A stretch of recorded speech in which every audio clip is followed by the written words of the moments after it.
ঝড়ের মাস বৈশাখ। এই বৈশাখের মতোই রবি ঠাকুরের জন্ম।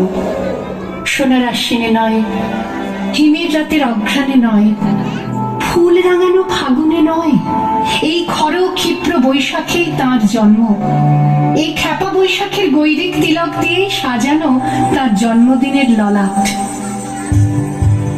বৈশাখে প্রকৃতির নতুন জন্ম, আমাদেরও নতুন জন্ম এই বৈশাখে, 25শে বৈশাখে, রবি ঠাকুরের জন্মদিনে।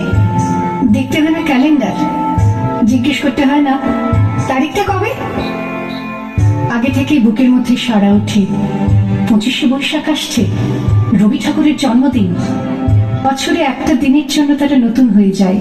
চারপাশে নীলে লালে সবুজে হলুদে রঙিন ফুলের আলপনা, মাঝখানে খয়েরি রঙের সুতোয় রোজ দুপুরের না ঘুমানো চোখে কাজের ক্লান্ত অবসরে বোনা হয়ে চলেছে সেই 4টি লাইন।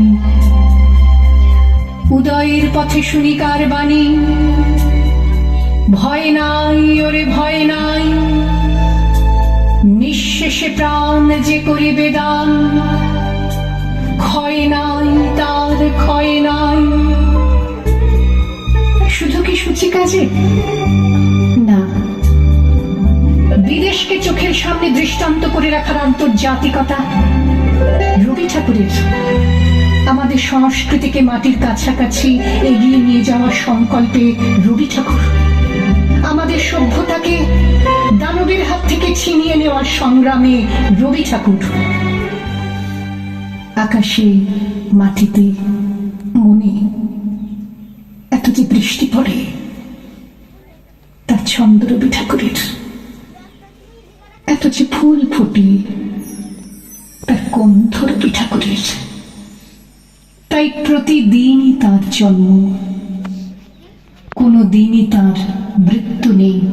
কালের কালা পাহাড় এসে কোনো দিন যদি ভারতবর্ষ থেকে সমস্ত ঠাকুরের পুজোর প্রদীপ নিভিয়ে দিয়ে যায়, তবু একটি ঠাকুরের বেদি চিরকাল থাকবে মাটির সঙ্গে গাঁথা। কোন ঠাকুর? রবি ঠাকুর।